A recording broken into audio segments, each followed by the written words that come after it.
Eric, you got to mute.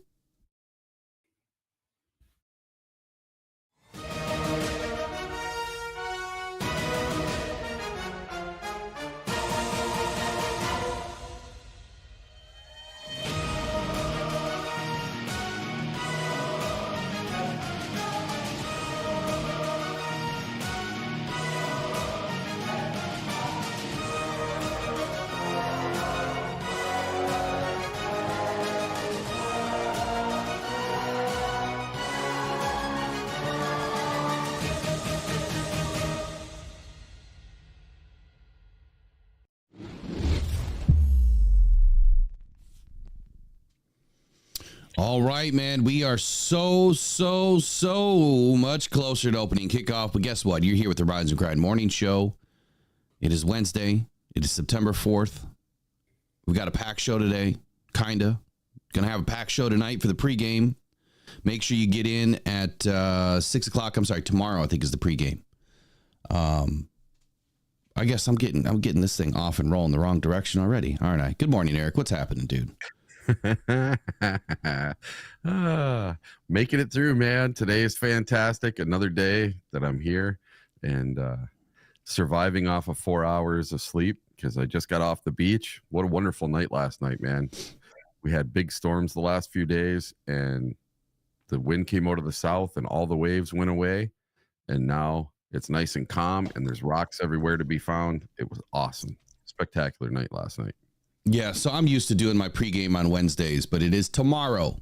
I keep forgetting that I'm changing it till tomorrow. And then tonight will end up being the night for fantasy, but that's also tomorrow since week one is kind of already established for everybody.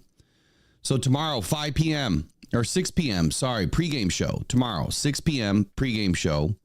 Right after that, following that show, we're going to roll right into the fantasy show. Which is roll 'em, fold 'em, and wave 'em. Fantasy football tonight with Jared Eisenlohr, a 16-time champion in the big-time leagues, the high-stake leagues.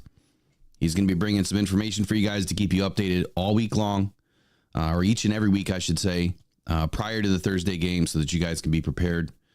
But today, we've got a few topics to discuss, and then really the work begins tomorrow. The tomorrow is like the day that you just don't turn back from. You're all in starting tomorrow. And Dan Campbell's all in. And man, was I shocked to see the Dan Campbell Applebee's commercial. And I thought, as limited as it was, I thought it was great. I thought it was absolutely phenomenal. I'm going to try to bring it in here. But I want to say this. Does Dan not look like he's 30 years old in that commercial? Do they put a ton of makeup on this guy? I mean, when he hid, his face and all you could see was his eyes, like that doesn't even look like Dan Campbell. The guy looks like he's 30 years old. I mean, Dan looks good for his age. I mean, I'm not trying to say that, anything wrong with the way he looks, because there's not. But he looked a hell of a lot younger. He really did. And I don't know if it's the haircut or what he's got going on, but man, Dan Campbell stepping up in his acting promo for Applebee's, and it was a great job, man. Just so happened, I think Saquon Barkley was in there and Brock Purdy was in there. Wonder how it felt being next to Brock Purdy after that NFC Championship game. What do you think, Eric? I didn't see Brock Purdy in the commercial. Yeah, he was there. They were shooting multiple portions of commercials. Oh, okay, I got you. But he wasn't in the commercial that he was in. He wasn't in the snippet that you saw of Dan Campbell, no. Yeah. Oh, so I don't know, man. That's got to feel pretty weird. The guy that took you out in the end, and you have to film a commercial with him. I guess. Yeah. So for the way I understood it is that there was multiple portions of commercials being shot together with NFL player personnel, and Brock Purdy was there. Saquon Barkley was there. Of course, Dan Campbell was there, and I don't know who else was there. I'm sure there was more. But there'll probably be other, commercials, and then they might be even commercials that only hit their area. Yeah. It could be a California commercial. They kind of do regions with that kind of stuff, which it's interesting. Some of it's national and some of it's regional. But might be one of those commercials where, on the next one, he walks up to the table and those two are sitting at the table and they're holding their menus up to talk. That'd be hilarious. Yeah. They should have a conversation, huh? Yeah. Oh, so what'd you want to order again? All right. Yeah, go ahead and let us know what your play is. Yeah, that'd be hilarious. Oh, I don't think I'm going to be able to bring it in because I didn't set it up early enough. And is what it is. You guys all saw it. It's on Twitter. It's all over the place. Yeah. So if you notice, we got something new this morning that I've been tinkering with. We've got the ticker rolling. And then throughout the shows during the week, I should have a ticker that should be rolling with all of the game scores and, everything from the weekend. I'm hoping to have it all updated correctly.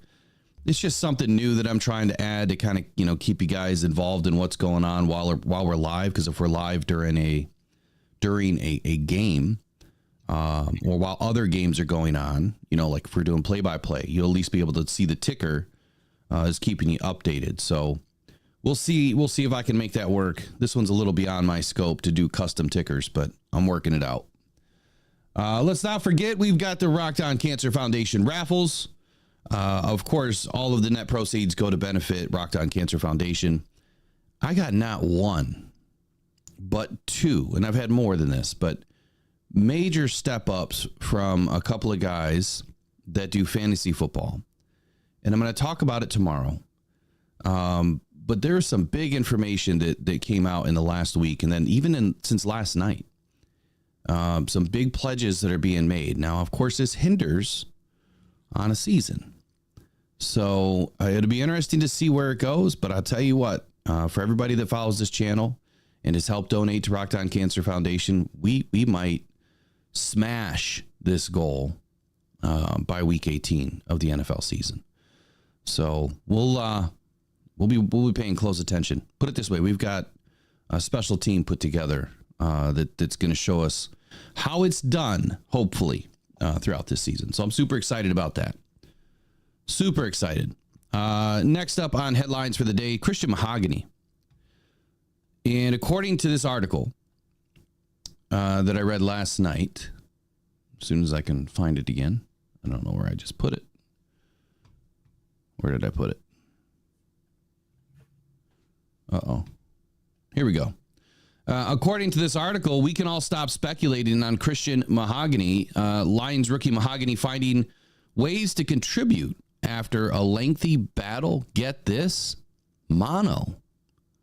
He had mono. So I thought that maybe he would have had like COVID or something, or something that hit him. But mono? I don't even hear of that happening very often, but mono is nasty. And, they used to call that back in high school the kissing disease or something. There was a lot of kids that would come down with mono and they'd be out of school for like a month. And that's what Christian Mahogany came down with. He had mono. So I from what I read about the disease, this is something that kind of will stick with him. Like there could be some long lasting things from this, but for the most part, you get back to health. Now, I'm not a doctor. I'm just, paraphrasing some things that I read.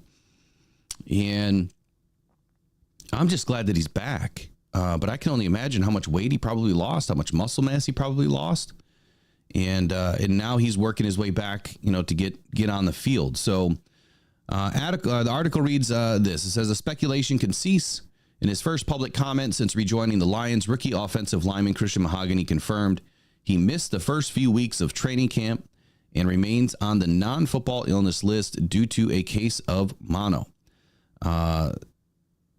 According to Mahogany, this is what he had to say. He says, that's all it was. It was unfortunate. I just didn't want to pass it on to anybody here. So I stayed away for a little bit. And once he was medically cleared, end quote, by the way, once he was medically cleared by doctors back at home in New Jersey, Mahogany quickly rejoined the team, and he spent the last few weeks building back his strength and conditioning. He remains on NFI, which means he'll be sidelined for at least the first 4 games of the regular season. It's also noted here that it's been a very frustrating experience for the 6th round pick. Clearly somebody we need, right? I think our depth is a little suspect, a little on the offensive line. I'm still pretty worried about our offensive line if we suffer some injuries. But it's also been one that, the team, obviously Mahogany, they realize this is out of their control. And after tearing his ACL in 2022, he's learned how to be patient through a situation like this. And then he also had this to say. He says, I've had football taken away from me before, so it's not a new feeling. It's unfortunate, but things happen. Illnesses happen. The timing was unfortunate, but I'm excited to be back. I'm hungry.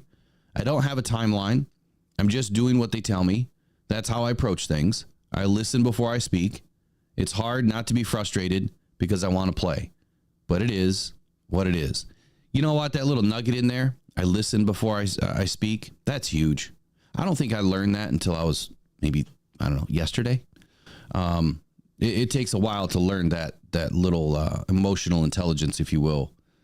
And it's something that I try to pound in my kids all the time, man. Just listen. Just open up those 2 ears before you open up that mouth. And you'd be excited to see what comes out of the mouth if you just listen a little bit longer. Anyway, the counter to Mahogany's frustration is gratitude. He knows the Lions could have easily moved on. Late round picks aren't promised anything. And, that's something to think about. They could have just said, you know what? We don't have time for this. See ya. And it is what it is. But I think the Lions know they have something good here. As long as he can get back to health, get back to strength, and show the Lions that he is who they thought they were, or he is who they thought he was, then everything should be okay. Mahogany also said it just shows how much they care, talking about the Detroit Lions. And for me, it feels more like a family here. They're helping me out, and I'm going to give them everything I can when I get back. This article and snippets from the article are by Justin Rogers of the DetroitFootball.net. Shout out to Justin Rogers, man, doing excellent work with his new platform. So, Eric, now that you know that it was mono and nothing else crazy, I've seen all sorts of crazy rumors, right? I'm just not going to speak to it. Yeah. How much better do you feel now? Well, if you remember back to 2019, first round pick Sam Darnold was diagnosed with mono, and he subsequently missed 3 games. He returned in week 6 against the Dallas Cowboys, where he finished with 338 passing yards, 2 touchdowns, and an interception as the Jets won 24-22. So that's one of our in NFC North rivals now. And if he can do it, he can come back from it, then I don't see why Mahogany can't come back this season. So it'd be nice to get him back in 4 weeks. And I think that's what he has to sit out because he's on the NFI list, correct? Yeah, so he's on NFI. He won't be back until week 6, at least at this point. Yep, there you go. Bring him back. Which is fine. He's going to need all that time and more to get it reacclimated, to football and to learn this offense. From what I understand, he was involved in meetings as much as he could through virtual technology and did as much of the mental reps, conversations that way. So at least he's not extremely, far behind. He's still extremely far behind, but you know what I'm saying. He's got a little bit of it. But for rookies, you got to be on the field. You have to. You have to go through training camp. It's a big part of their development early in their career. Can he practice in the day-to-day practices for the next 4 weeks, or does he have to wait until? I think that being on the NFI list, you can't practice at all. Meaning you can't take on-field reps. Remember, Hendon Hooker went through that last season, and he didn't hit the field until the last, 6 weeks of the game, 6 weeks of the season. So it would have been like week 13-ish or 12 or 13, somewhere where Hendon Hooker came back. And that was his first time on the field. Oh, okay. Yeah. So you got to be a little careful there, with how they do things. But anyway, let's get a shout out to the chat going on this morning. Looks like we got plenty of action happening today. We've got Michael Garrity, Mike P, Roger Chappis, Cake Man, Trace, of course. We got Ryan Van Valkenburg, Uper Lights, Steve K. And what other members do we have in the house this morning? Peter Van Larhoven. So shout out to all the members in the chat this morning. Appreciate you guys showing up every single day and being a big part of what we do here. And then, of course, our subscribers, listeners, and supporters. We've got Let's Go Lions in the house. Who else in here? Fred Peterson, Joseph Osteen, Bruce MacArthur, Salty, the Salty Pork Chop, Joseph Osteen again, Rick, Jay-Z, eyeball acting. I don't know what that means. We've got Shane Smith in the house. Good morning. And who else? Casey's in the house. John Knight's in the house. Good morning, everybody. Appreciate you guys joining the Rise of Grind Morning Show. So let's keep it sprinting forward. Christian Mahogany, check. Dan Campbell, Applebee's, check. Now, Mike Florio. Uh-oh. Mike Florio. Is he going to make me mad? I don't think so. You know, Mike actually has had a different tune this time. Really? Yeah. Mark Parker, good morning. Thanks for stopping in. Motown Mitch is in the house. So Mike Florio's article said this: Lions expecting more from Jared Goff. I saw that and I'm like, what could he have done more? Like, how can he get better at what he does? And everyone can always get better, right? I can get better. Everyone can get better at what they do. But what could Jared Goff have really done different since the last 8 games of 2022? Okay, maybe throw one less pick. I don't know. He makes pretty damn good decisions on the football field, but yeah, I'm sure he could get better. But they're expecting more from him. I know what he could have done. What could he have done? He could have not tripped over his own feet when he tried to run a couple times. That's about it. The clunky giraffe. That's what I call Jared, and that's just to be funny, Jared. It's not. I'm not poking at you, man. Just Jared, having fun with you. New shoes this year. Jared needs some right. shoes. Yeah. So the article reads this. He says that the Lions signed Jared Goff to a lucrative contract extension, which, by the way, I don't think that the contract has anything to do with how you play. It never should. You should be the same player, whether it's for $1 or $1 million. If you want to be great at what you do in life, the money doesn't matter. If you truly enjoy what you do, that's why they say to follow your passion. Make sure that it's not work. If you can find something that you can make money at that's not work and you have true passion for it, the money will just come in bunches eventually if you're having fun, right? And if you're good at what you do. So I don't think the contract has anything to do with it. But anyway, I'll digress. He says, Lions head coach Dan Campbell said that Goff has been even better than expected when they traded for him in 2021. But the Lions now expect him to take even another step forward in 2024. And I'm kind of rattling my brain around this. Like, what can Jared Goff do better in 2024? And if he can be better in 2024, man, he would be the number 1 quarterback in the NFL. There's only one more place to go, and that's up. And he's right there already.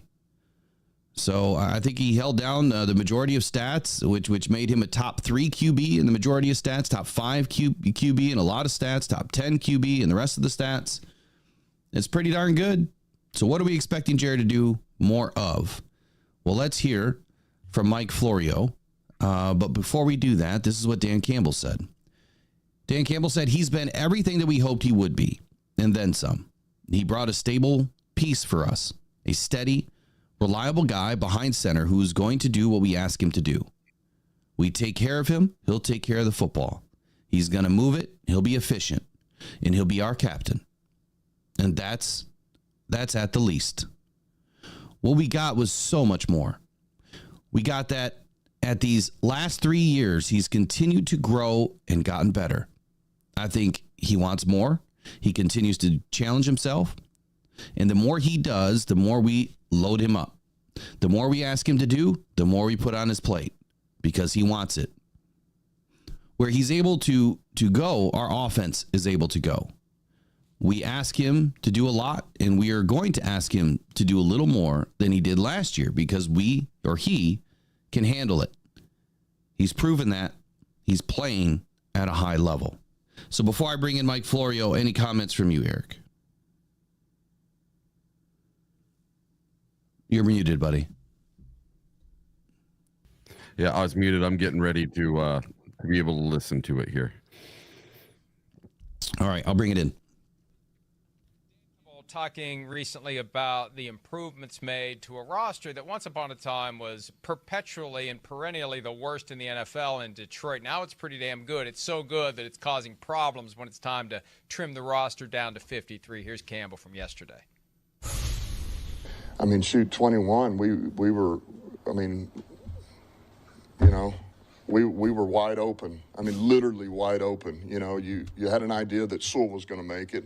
I mean, we drafted him 7 overall, you know, and you have an idea on some of these guys, but there was a whole roster full of, we have no idea. We don't know who's going to be the next receiver. We don't know, you know, linebacker position, the D-line. I mean, it was wide open, and, you know, and so now here we are, and you feel like you've tied down most of these spots, and we're going to have to let go of some good players.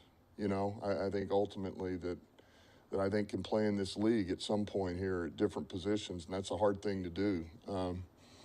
But it also shows where our roster is at to this point. It's grown a ton. Brad's done a hell of a job.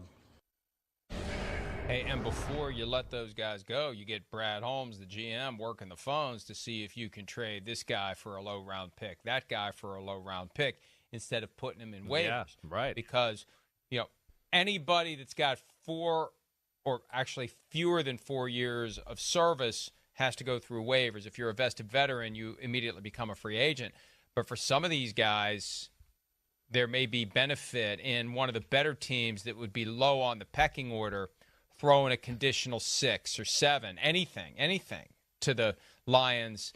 Anything's better than just cutting the guy. So if they have that many highly talented players, we should see some trades. That'll be the proof. If there's that many great players, if they have far too many great players and they have spots, there will be other teams trying to improve their rosters who will trade for those Lions players. Yeah, you're right. It's got to meet up where those teams have desperate needs at some of those positions that those players that might, you know, be on the chopping block for the Lions to make that match, right? Because what happens too is a lot of the league starts to when you're in the front office, there's guys working in there right now going, wait, we expect this guy to be cut on that team, this guy, that guy, this guy, right? They can't keep 12 offensive linemen. Wait, so there's 3 of these guys got to be gone, blah, blah, blah.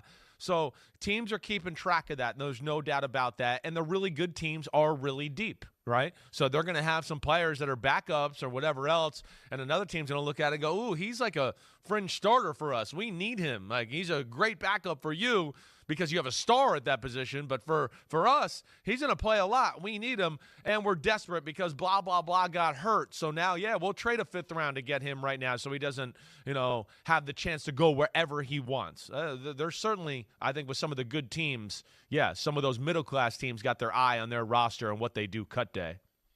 20 of the 23 players drafted by the Lions from 21 through 23 are still with the team. They're kicking butt. For now. Right. For now. Right. It's Tuesday. That's when the roster's cut. And remember, they went through a period where it was one fell swoop, and then they went back to 2 steps, and now it's one fell swoop. And I think the key is you want to have rosters at 90 to get through that last preseason game, so you got maximum flexibility as to how many guys you're going to say you're not playing. So they need the extra bodies to get through the last preseason game. And for the players, it's one last chance to make an impression on someone, either your current employer or someone else that may be saying, ooh, if they cut this guy, we'll put in a waiver claim for him, or maybe we'll even try to trade for him before it gets to that. Okay, enough.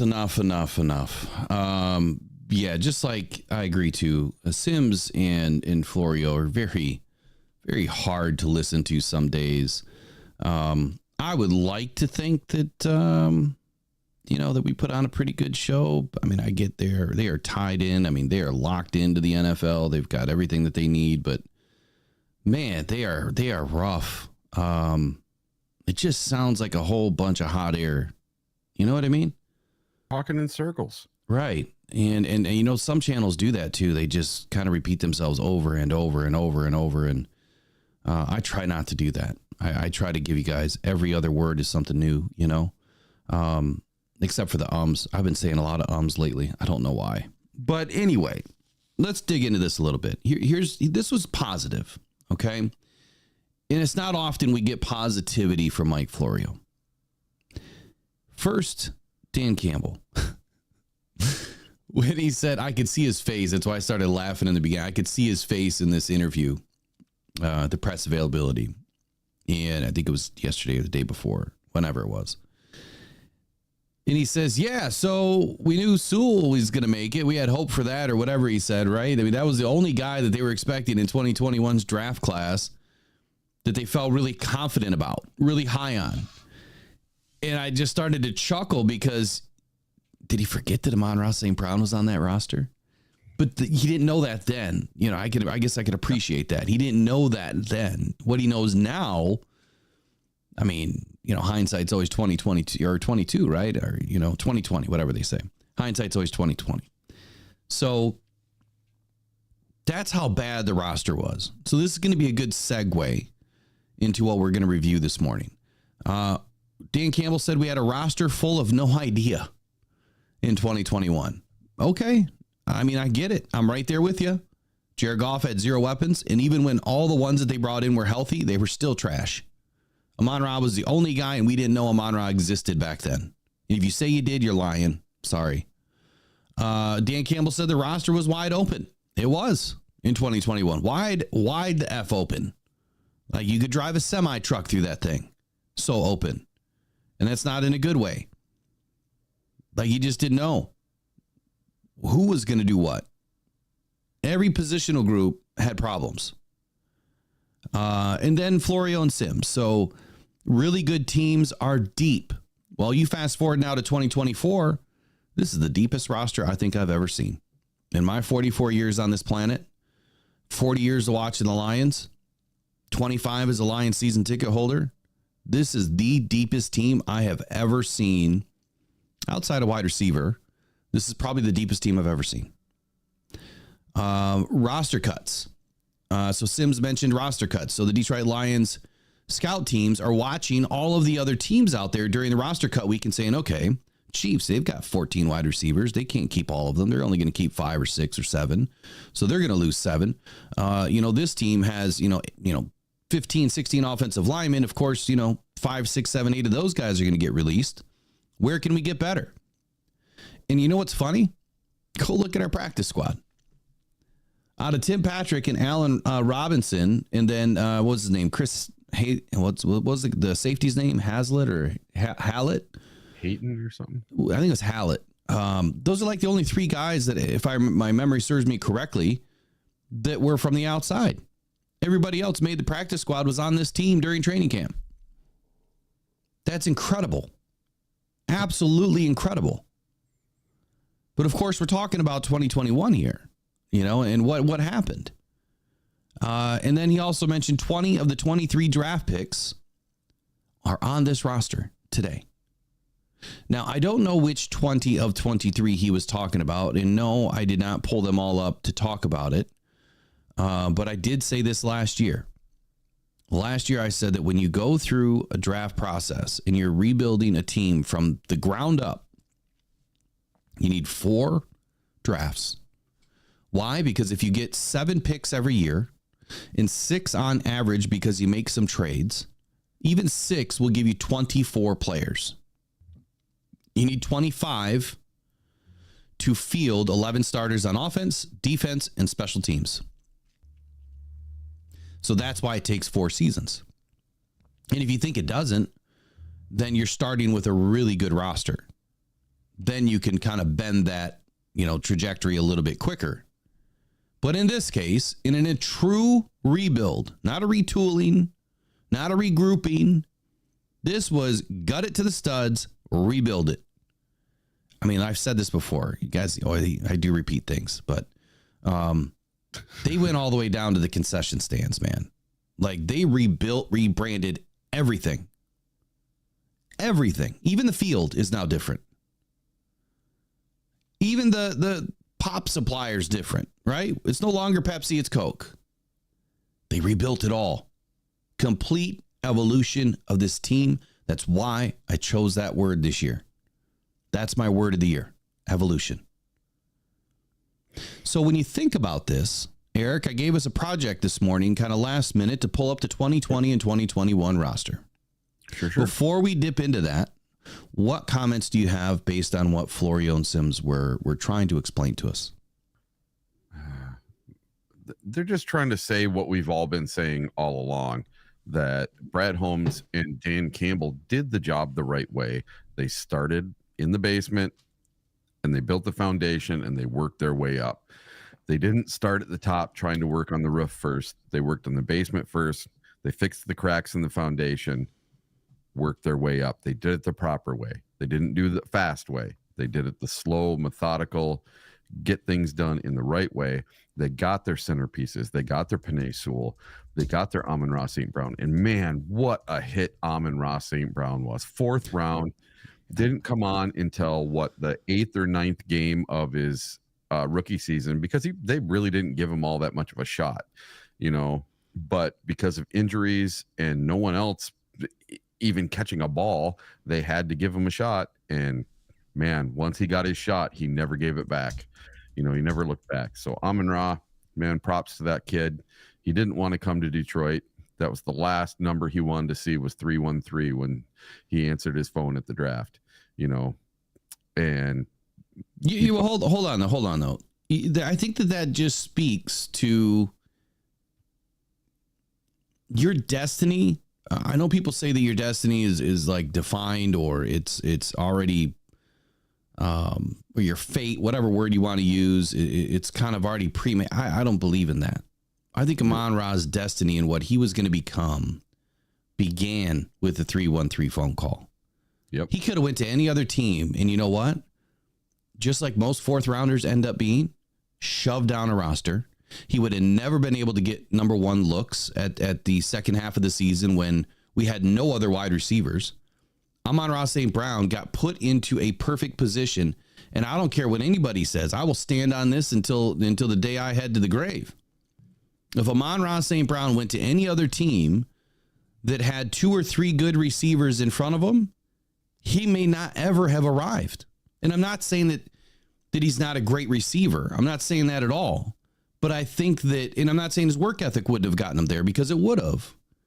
What I'm saying is sometimes when you're slotted behind guys, well, they get all the looks. And if they stay healthy and you don't get your opportunity, you don't arrive. You just kind of get forgotten about. How often do we see amazing players that don't do squat in the NFL? You know what a large part of that is? They never get their shot. They never get an opportunity to really show who they were or are or can be. Amon-Ra St. Brown got that early. And then he also developed a really good chemistry with Jared Goff. And it just took off. But had that been any other team where he had to fight to get in front of a few players, I don't know if that would have worked out so easily for him.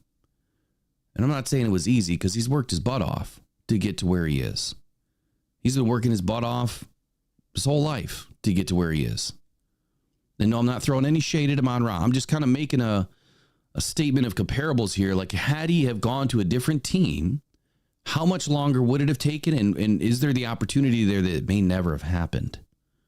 So you got to think about that. He may not have wanted to come to Detroit, but it ended up being a perfect opportunity for the team and the player. All right, I'll digress. Go ahead, Eric. Yeah. So, I mean, I remember going to his very first game, Dan Campbell's first game, Amon-Ra's first game, Sewell's first game, right? We played the San Francisco 49ers, and I bought front row 50-yard line tickets. I was right there. And I'm a big Egypt fan. I'm really big into the pyramids. And one of my bucket list trips is I want to go to Egypt, right? So when we chose Amon-Ra St. Brown in the draft, I was very intrigued because of his first name, right? Amon-Ra, the sun god. So I was like, wow, dude, I'm going to, get one of his jerseys, and I'm going to watch this kid. Maybe he'll turn into something. And going to that first game and watching the way he acted when he didn't get to go in the game and he didn't make a catch that first game, it really stuck with me.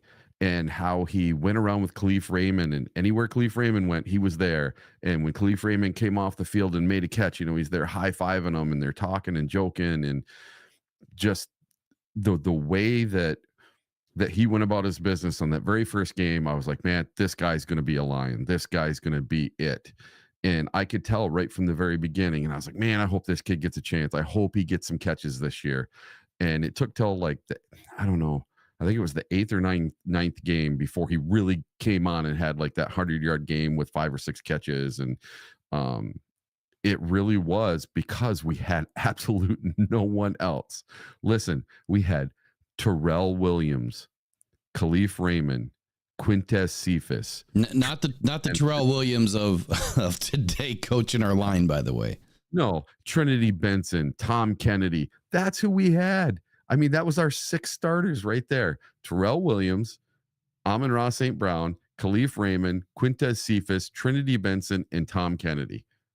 That was our starting 6 wide receivers to open the season for 2021. Amazing. So, Bo Booth, I haven't watched the presser this morning. Was there a presser this morning? Obviously, yeah. I'm here, so I didn't watch it. Moving forward, I will make sure that we have those things queued up so that we can watch it together here. Typically, those aren't an issue to watch live, but we'll see. We'll track that and see how that goes down. So, all right. So Florio mentioned 20 of 23 draft picks are still on this team. And let's see here. We got one.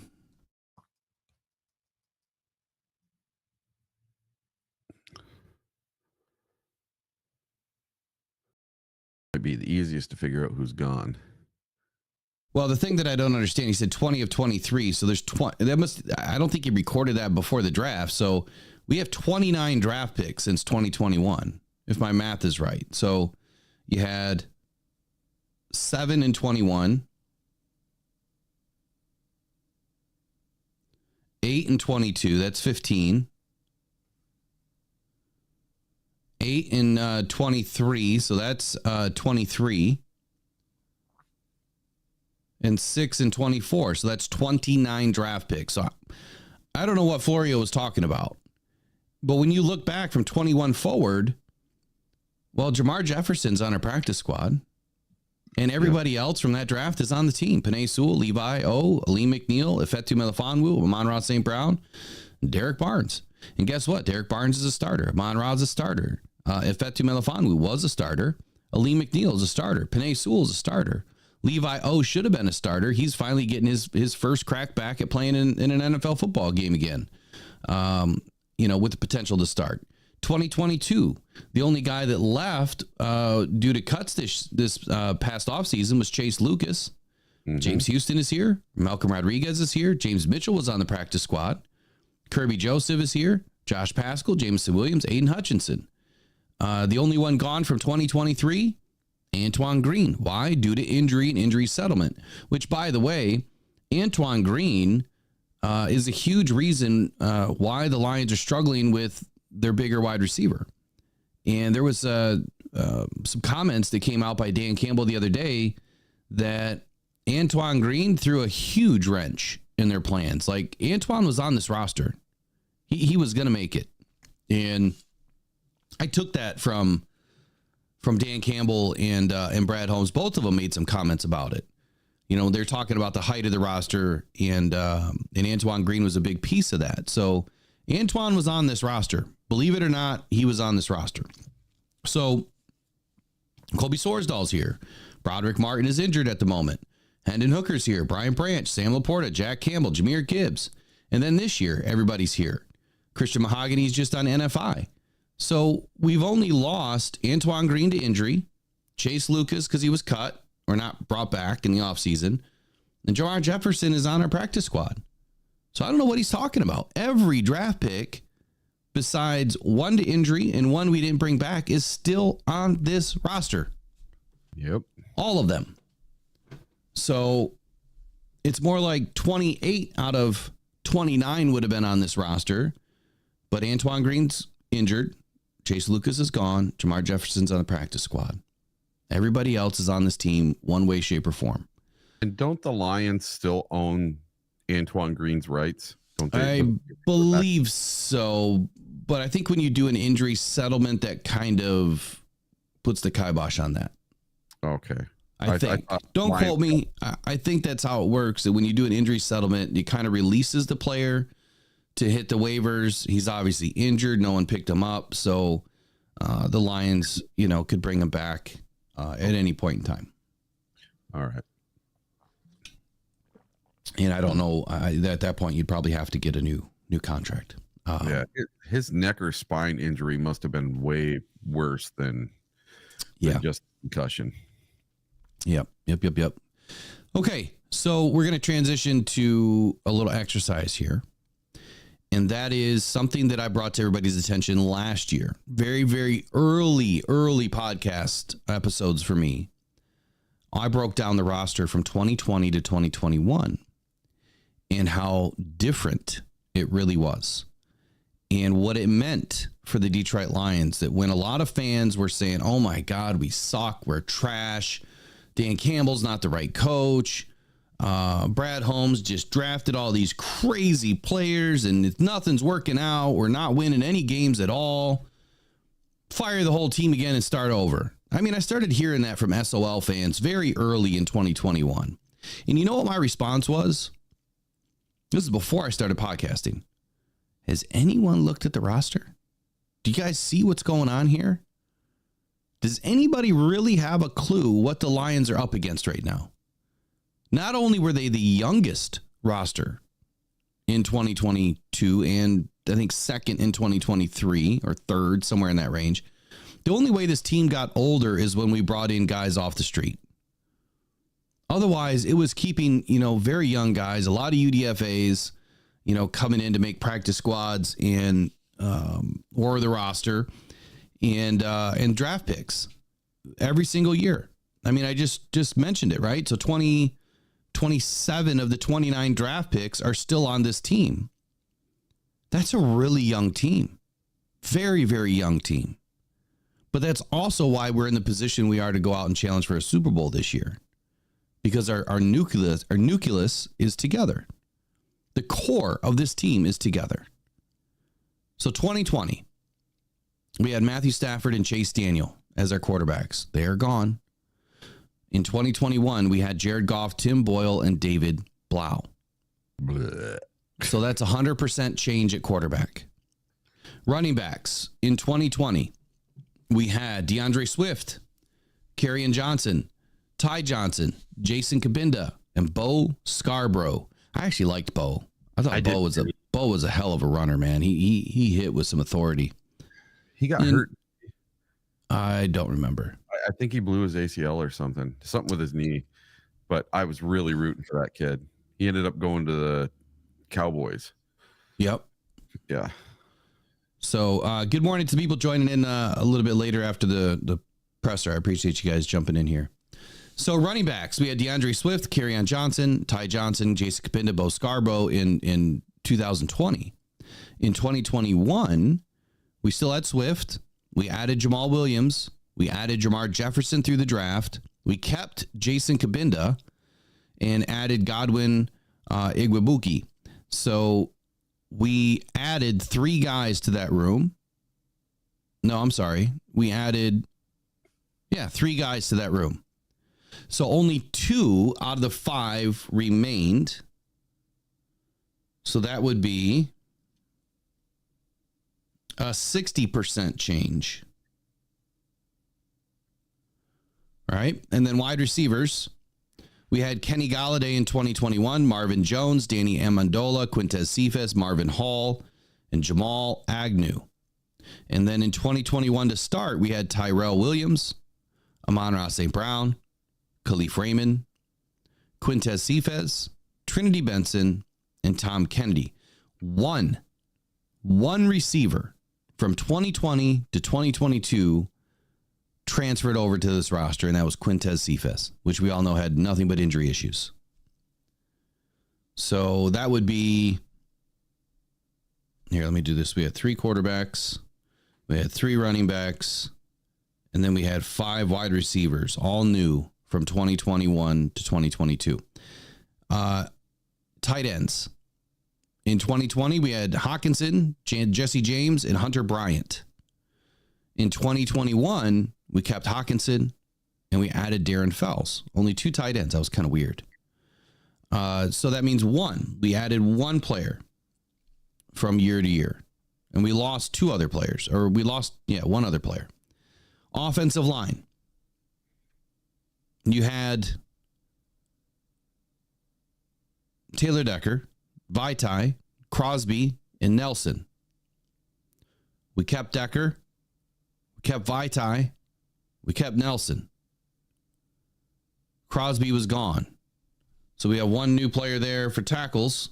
And then on the guards and centers, we had Joe Dahl, Frank Ragnow, Jonah Jackson, and Logan Sternberg. We kept Jonah. We added Penei Sewell. So that should be another addition there. We kept Logan Sternberg. So we added Evan Brown, Penei Sewell. And I think that's it. Everybody else remained. We lost some other guys, obviously, but we had 8. We kept 8, or started the season with 8. But out of those 8 year over year, Penei Sewell and Evan Brown were the newbies. Defensive line. In 2020, we had Trey Flowers, Romeo Aquara, Deshaun Hand, Nick Williams, Danny Shelton, and John Pennicini. Old John Pennicini, man. In 2021, we had Michael Brockers. He was new. Alim McNeill was drafted. We brought over Deshaun Hand and Nick Williams. We added Levi O. So there's a 3rd addition. John Pennicini came over.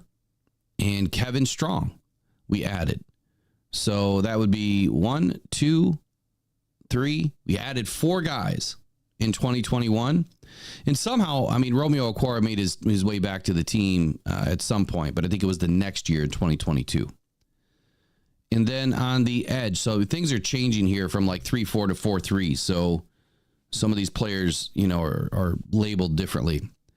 But linebackers, we had 8 in 2020 because we were running a 3-4. You had Jamie Collins, Gerard Davis, Christian Jones, Jelani Tavai, Julian Aquara, Reggie Ragland, Jalen Reeves, Mabin, and Elijah Lee. In 2021, Collins came over. We added Alex Anzalone. We added Derek Barnes. And we added Anthony Pittman. And then Jalen Reeves Mabin was brought over. So we added 3 linebackers. Cut the rest. Cornerbacks. In 2020, we had Jeff Okuda, Desmond Trufant, Justin Coleman, Amani O, Tony McRae, Daryl Roberts, and Mike Ford. Unfortunately, in 2021, we kept Jeff Okuda. Amani O, actually, I think had a breakout year that year. Yeah. We added Ifeatu Melifonwu, who started as a corner. We added A.J. Parker. We added Bobby Price. And we brought in Jerry Jacobs. So the only 2 that were holdovers from the year before were Jeff and Amani. We added 4 new corners that year. And in that season, we had 6 corners to start the year. Safety, we went from 5 to 4. Tracy Walker in 2020, Duron Harmon, Will Harris, CJ Moore, and Miles Killebrew. In 2021, we kept Walker. We kept Will Harris. We kept CJ Moore. We added Dean Marlowe. So we added 1 safety. And then your specialists. Jack Fox, Matt Prater, Don Mulbach. For some reason, we only had 2 specialists that year. Jack Fox and Scott Daly. We didn't have a kicker. Go figure. Yep. Didn't have a kicker. So if you add that all up, that's 6, that's 12, that's 17, that's 22, 29, 37, 39, 45, 53. So that is 53 in 2021. We didn't do anything crazy. But here's the kicker, guys and ladies. 26 new players out of 53 in 2021. 26 out of 53. And this is the initial 53 from 2020 to 2021. Yep. So 49% of your team was brand spanking new. Now, that doesn't include the practice squad. I'm not going to go deep off into the practice squad, but that's the exercise that I wanted to start with this morning is what transpired between 2020 and 2021, the first year that Dan Campbell and Brad Holmes started to put their fingerprints all over this team. They started with a team that was, roughly 50% all new. And a large majority of these new players were rookies. 8 of them. Matter of fact, 7 of them, were rookies in 2021. So about a third of your team that you added that year that you didn't hold over were rookies. So pretty incredible transformation. And then if you go from 2020 to 2022, it just gets deeper and deeper and deeper. So if I were to extrapolate this, all the way out to 2024, what you would have now is that I think we only have like 2 or 3, maybe 4 guys from the 2020 roster still on this team. And you're talking, Jonah Jackson. So if I were to look at it real quick, it would be Frank. It would be, I'm just going down the list here. I'm looking. Taylor Decker, Frank Ragnow,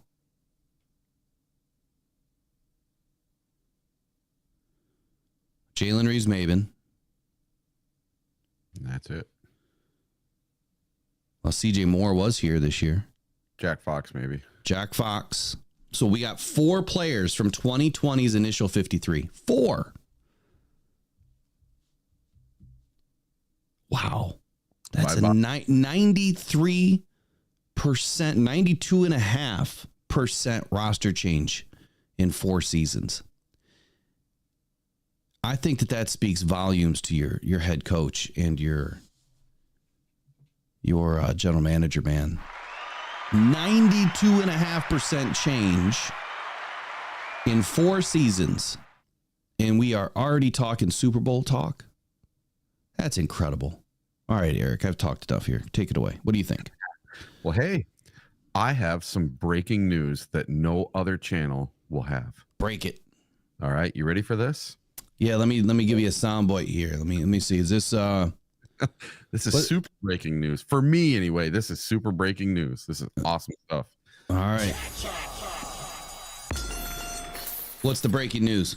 All right. So my good friend and photographer, he's a professional photographer. His name is Doug Julian. He ended up being a photographer for the Detroit Lions Rams playoff game last year. And he took all these amazing photos and he did it for the I think the Midland Daily News.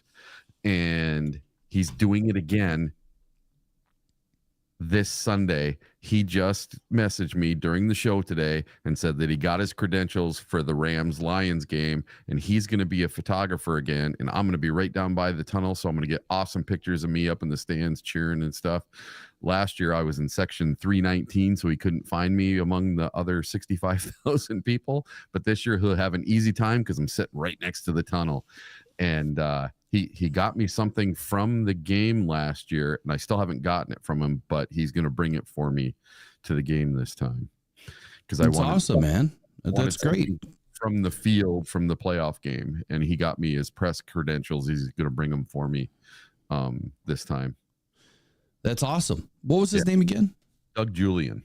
Yeah, and he does all my photography for me, like all my professional photography. Like if you've ever seen any of this stuff with me in magazines or on my website and stuff, it's all photography from Doug Julian. He does an amazing job. And it was really neat how I met the guy. I saw a picture he had posted of a Uberlite on Facebook, and I just reached out to the guy. I'm like, hey, dude, that's a really awesome picture. How'd you do that? He's like, oh, dude, you're the Uberlite guy. Hey, can I come up and take pictures of you? And go Uperlite hunting with you? I'm like, yeah, let's go. So we instantly became friends, and we've been doing stuff ever since. That's awesome. Now I've probably been in 10 different magazines, all with his photos. Like when I was on the front cover of Rock and Gem magazine, it was his picture of my hand picking up a Uperlite that's on the front cover of the magazine. So he's done some really, really cool stuff, and he's going to go down, and he has done photography for the Detroit Lions a few times, and this time he's doing it for the Midland. I think it's the Midland Daily Press, I think it's called. And yeah, so he did it for the Rams game last year, and he's doing it for the Rams game this year. So it's pretty special for me. I think it's awesome. It is awesome. And speaking of Uperlites, we're up against the 9 o'clock hour. I'd like to get to a sponsor this morning. Do us a favor, send us your likes. Remember, there is no ads for these shows. We just ask that you guys like the stream. Otherwise, we got to turn ads back on. But I cannot forget about our sponsors. Here, and you want the latest news and rumors on your Detroit Lions. Head to sportspider.com. That's sports, SPYDER.com, where you can get your Lions news and all your sports in one place. Man, this site is packed with your favorite podcasts, live news, articles from local writers, and insiders, all updating in real time. Not just the Lions, every major sports team, including MMA, UFC, and so much more. Don't want to waste time searching? Sign up for free. Create your ultimate sports news hub. You control what hits your feed at SportsSpider, your number one source for all your sports. Visit SportSpider.com today, right after the show. All right, so it looks like we have about 100 people watching, just right around 55 likes on the show. Let's get that up to 100. We are halfway there. Obviously, we want to hit 100 at least every single day. If you guys notice, there is a new logo it's just for the show. It's just for YouTube, so people know that this is a Detroit Lions channel. Slowly integrating, new graphics to make it easier to find us. I keep getting the same complaint that it's difficult to find. It was difficult to find this channel, even though people have been watching and consuming a ton of Lions content. And part of that is because of the way that I named the channel in the very beginning. So it's a slow transformation, but if you look up Rock Down Detroit Lions, you should always be able to find us. But that logo is gonna hopefully drive some more. Dave Scott, congratulations. Just upgraded his membership to level 2. He's getting excited, I'm sure, to do this all 22 next week. Appreciate you, Dave Scott. Yeah. All right, so next up, let's talk about the injury report. Now, I got some messages last night, and people were freaking out, saying that there's clickbait again, and Ifeatu Melifonwu's got a busted Achilles tendon, and blah, blah, blah, blah, blah, blah, blah. If you guys watched the show, you know that I told you last week about that. I told you last week that he had like a tendinopathy or tendinitis of the Achilles. It's not ruptured. It's not torn. He just has a little bit of inflammation, which can actually be worse. So this isn't new news. This is something that we've known about now for at least the last week. The jury is still out on Ifeatu Melifonwu and whether or not he's going to be able to suit up this week or not. There was even conversation about that from Dan Campbell in the last day or so. I highly doubt he's going to play. As a matter of fact, we don't even need him to play at this point. So he'll probably be resting for 4 to 6 weeks, but he could be back well before then. But it's not breaking news. Ifeatu Melifonwu's had this Achilles issue going on for at least, what's it been now? 10 days, 12 days, 14 days, something like that. It's been going on for a minute. But he's going to be fine. It's just, these things take a minute. They really do. My son had the same or similar kind of injury about 18 months ago, and he missed an entire baseball season just because of the inflammation. So sometimes it's better just to tear the damn thing and go get it repaired, and you're out for a year. Sometimes when you have this inflammation or tendinopathy or tendinitis and you get a little bit of fraying, it can make it even worse, and it will snap eventually. So that's where, I don't know, I'd almost rather see the guy suit up and play this year, but I would say that, the eventual Achilles injury is not on his side for a timetable as far as, one, when he can come back, or two, if it's eventually just going to snap on him, which I hope it doesn't. Fetu's a good dude, man. And we do need his services at some point this year. Hopefully sooner rather than later. But I think we're pretty deep. And then the other part of this is Lawrence Strickland. So the Detroit Lions are definitely, they got a couple of injuries. On Monday, we did our first injury update. Wednesday, we do our second injury update. And in this one, there's two safeties that are obviously absent from Lions practice this week. One, Ifeatu Melifonwu, no surprise. And then Lawrence Strickland. So Strickland and Melifonwu were the only players absent from the practice field yesterday. Obviously, Melifonwu hasn't been seen at practice since he was injured in the second preseason game against the Kansas City Chiefs. So, yeah, he's been battling this now for, that's going on 3 weeks almost. Yep. Yeah. This is, it's great news, right? That we only have these two players that are, missing really from this week's practice. But Lawrence Strickland. So I'm not real sure what happened to Lawrence Strickland. Let me get my notes here. I just can't remember. Do you remember, Eric? We'll get the initial injury report sometime today. That might have been what Dan was talking about earlier this morning. Dan Campbell? Yeah. Yeah, so typically Wednesdays is like your first go around. And then Friday you'll kind of get your definitive, but really the major one is like 90 minutes before the game. Mm-hmm. That's where, players are in or out for sure for the game. I do injury updates 3 times a week. Monday post game, right? So we did a quick run on this Monday, Wednesday, your midweek update, and then Friday, which is, before the game. Sometimes I won't have the full injury report before we go on in the morning. So I'll have to do an injury report again later on in that day just to get everybody updated on where we're at. Obviously, we know Melifonwu's battling the lower body injury with the Achilles. But Lawrence Strickland, I don't know why I don't have my notes here. I don't know what I did with it. Might have to come back to this. Might have to come back with this.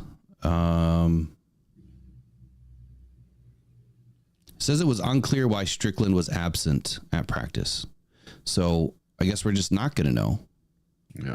We're not going to know until later on today what's going on. If he's still suffering from anything. And then, of course, we have Jahmyr Gibbs. So good news on Jahmyr Gibbs is what it sounds like is being reported. Let me get that pulled up. Good morning, Brent. So Jahmyr Gibbs kind of gave fantasy footballers, right, a scare in the past week or so when he left practice, or the last few weeks when he left practice with the hamstring injury. Initially, it looked as though Gibbs was going to miss some significant time, but that concern has now been quickly removed by Detroit Lions head coach Dan Campbell ahead of week 1 of this Rams game. The latest injury update for Jahmyr Gibbs and his fantasy outlook for 2024 is positive. On Monday afternoon, Gibbs told ESPN that he's ready to go for week 1. Now, Gibbs' exact words were, "I'm good, just had a little tweak. He's good." So super excited about that. Trace is on fire this morning. Trace just gifted 10 more Lions memberships. That is going to put us up to like 70 memberships now in the first, 13 days or so now that we've had memberships going. So let's welcome in the new members. We've got Silver Lion, Dark Cash, Mahali Rapsak, Cordaro, P-Rick 12, Kevin Wright, Jim Withers, The Lone Spoon 77, Shaw's 717, and John effing Lord. So FYI, and Trace, man, wow. Just wow. These memberships are totally at random. So when people gift memberships, YouTube just randomly selects people. So don't feel slighted that you didn't get chosen. It's not by choice. It is by randomness. And Trace, man, you have done an amazing, amazing job. Really appreciate all of your work and help. And of course, your donations, man. And you know, they go to a great place. Really appreciate it. So that's your quick injury report for the day. Lauren Strickland, I guess we'll find out later. Iffy in the Achilles. This has been going on now for a few weeks. This is not new news. It's old news. The news is that he doesn't have a ruptured Achilles. It's more of the tendinopathy, tendinitis style here. And Jahmyr Gibbs is ready to go for week 1. DJ Reader, I think I'll throw him in this too. I watched some tape of him yesterday. He looks great. DJ looks great. Oh, really? He looks good. He was practicing underneath the I don't know what they call it, but it's to keep your pad level low. It's like they got these bars, almost like monkey bars. Yeah. It's like a cage, right? That they get underneath, they get into their stance, and then they pop up and drive. And he never once came up too high, right? He stayed right in the zone. Pad level was nice and good. And I want to say it was Wingo that was going up against him to be the offensive lineman. Wingo couldn't stop him at all. And I don't know that he really tried.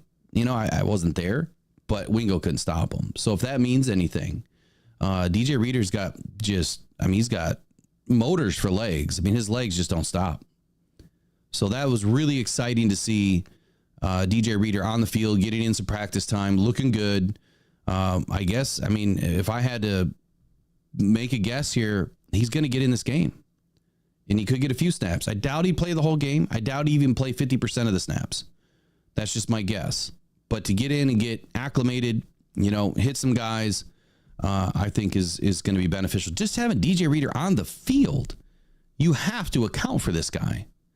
And him going up against Jonah Jackson, oh, I'm gonna love watching that. Jonah's not gonna be able to hang with DJ Reader. There's no way. Yeah. So can't wait to see DJ Reader, man, suit up. It's gonna be huge for this defense. So that's it for your injury update for today. We'll check back later on tonight for the rest of it. Anything you want to add today before we get into the polarizing topic of the day? I am just getting, oh man, now that hearing Doug's going to be a photographer for this thing, I'm getting super excited for Sunday, dude. I can't even tell you, doing the thing at Pro Sports Zone in the morning on Saturday. I'm going to hang out with my friends all day Saturday. Sunday, I'm going to get to tailgate and meet all sorts of people and then go to the game. I cannot wait. I am so excited. I'm trying not to get too buzzed up for it, but man, it's hard not to. It's kind of hard to get buzzed up when you don't drink. I don't drink. I don't I don't do anything. I don't even do the marijuana or nothing. That I don't do the marijuana. Dude, my wife gave me one time, one of them gummies, and I woke up at 4:00 in the morning to go to the bathroom, right? And my legs didn't work, my arms didn't work. So it did its job. Dude, and the whole room was spinning. I was like, this is the feeling I've ever had in my life. I'm never doing this again. Yeah, there's a lot of, you know, great medical benefits from what I understand. I don't know enough about it, but I don't get any benefit from it, so I'll never do it again. It's crazy how far we've come. You know, from our age where everyone's getting locked up for a simple plant, which no, I don't do it either, but yeah, and now it's legal. It's crazy. And Calvin Johnson has like one of the biggest factories. So even though I signed NDAs, I think I'm way past the point now. So I actually furnished quotes back in the day for camera systems to a few facilities. And yeah, I got to get a tour of a facility that didn't have anything in it at the moment. It was just a bare bones warehouse, but it was kind of interesting who I was working for or with or adjacent to. And I had no idea, you know, of his plans, and then to see how far it's come. It's pretty incredible. And how the NFL is actually changing their tune on some of these things to help players manage their bodies a little bit better and taking more of a natural approach to it, I think is awesome. And whatever the medical, field figures out for this stuff, I mean, just let them do their work. All right. So the most polarizing topic of the day, I feel, is we got to talk about Kelly Stafford again. I haven't seen a ton of stuff rolling out, from anybody yet. I didn't really think that this was going to be a big problem this year at all. I mean, we went through what we went through last year because it was a playoff atmosphere, and you just kind of expect it. It doesn't matter who's walking through your front door. It's our front door. And I mean, you're the mat as we're walking in. So we did what we did last year. Hold on here.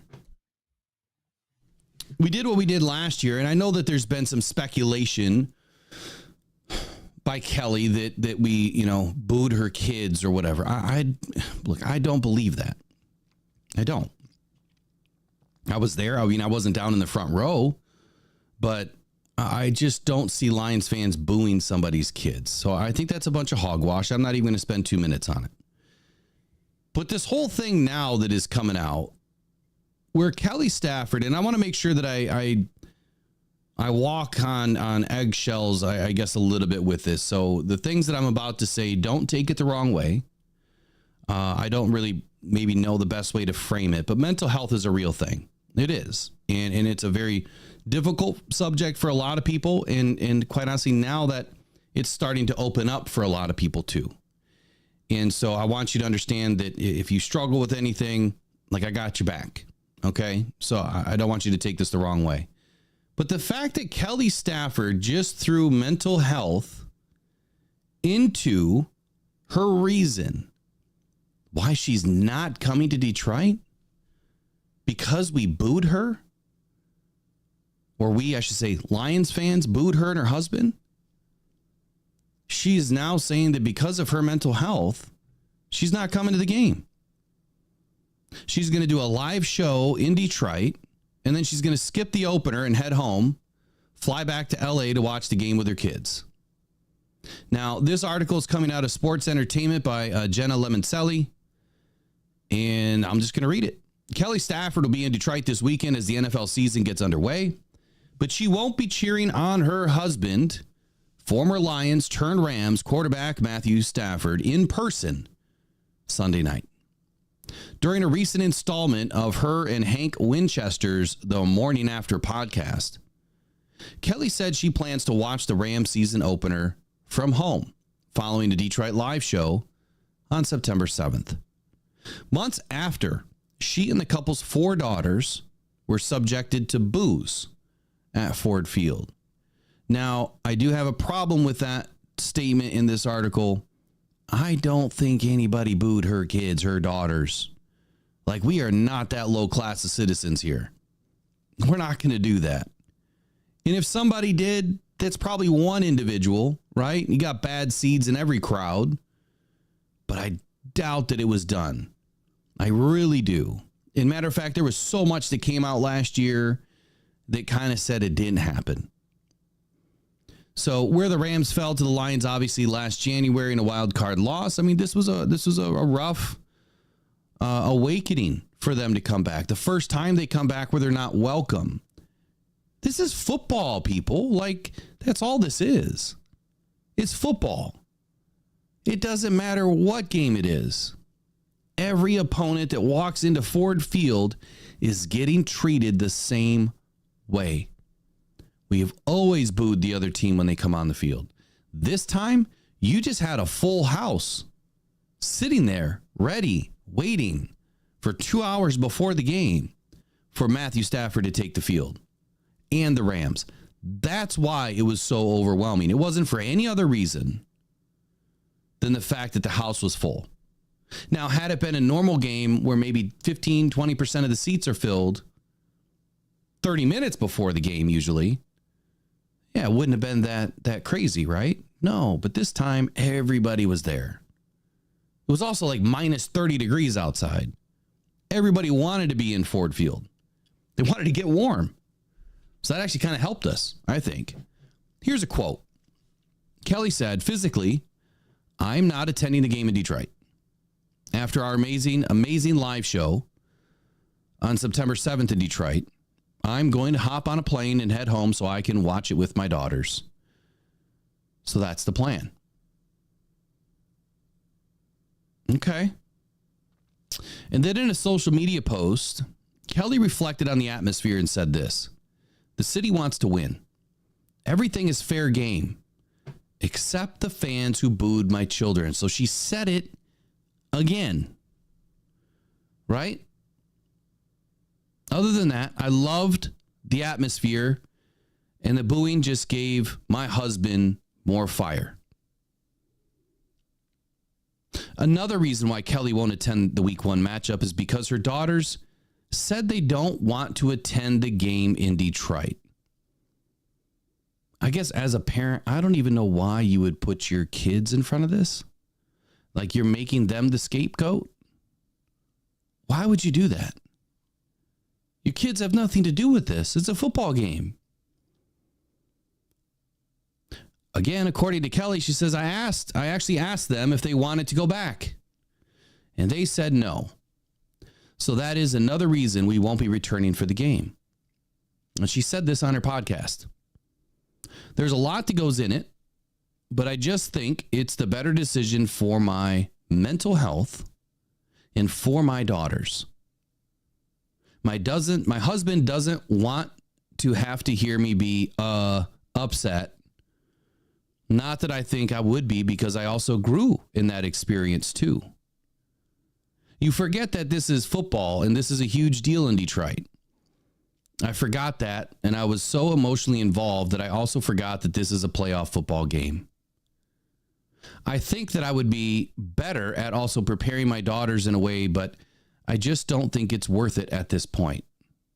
So it's just better this way. Now, you guys know me. I try not to go off into these deep crevices of BS.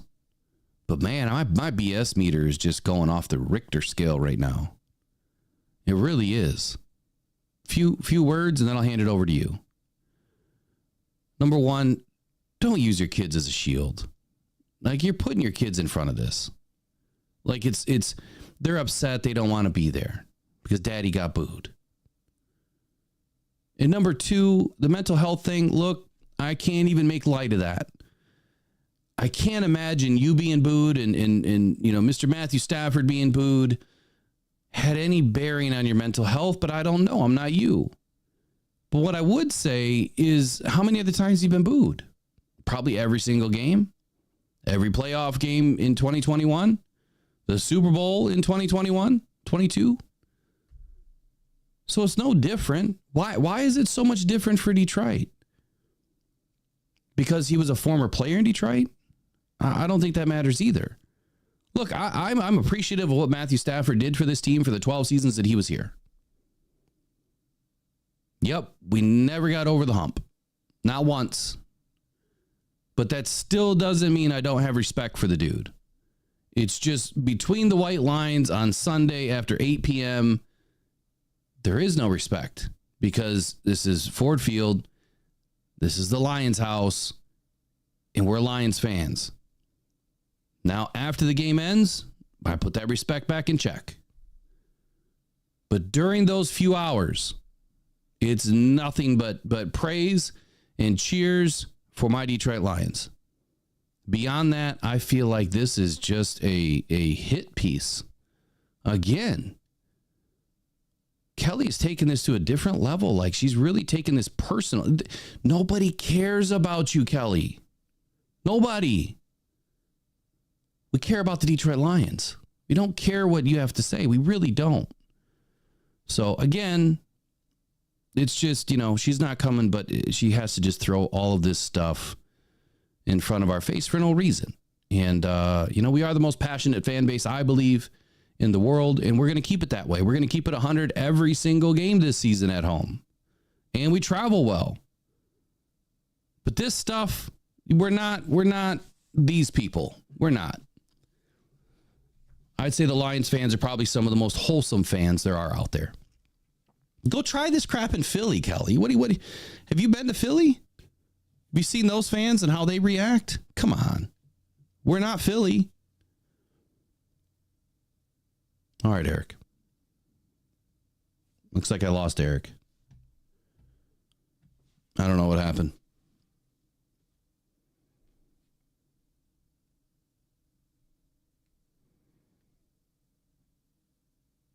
One second. I'll bring him back in. Here we go.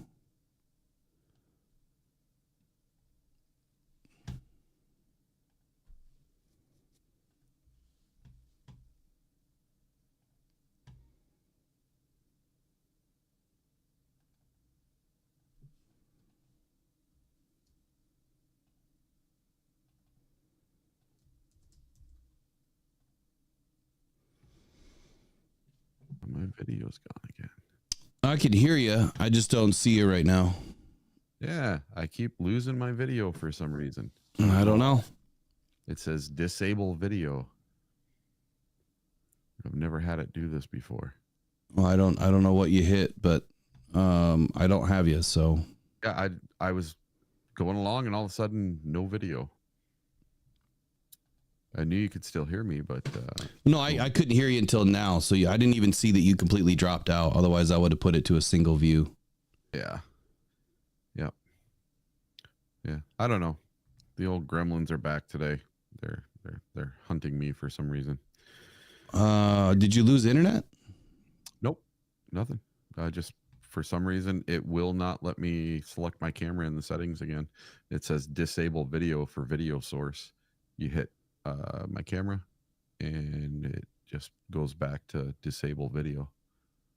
Disabled with a D? Yeah. Okay. Well, just restart your computer and see if it comes back. All right. Okay. I'll be back in a couple minutes. All right. So, man, that would have been nice to have me on the solo screen there. So let me get into the chat. What do you guys think?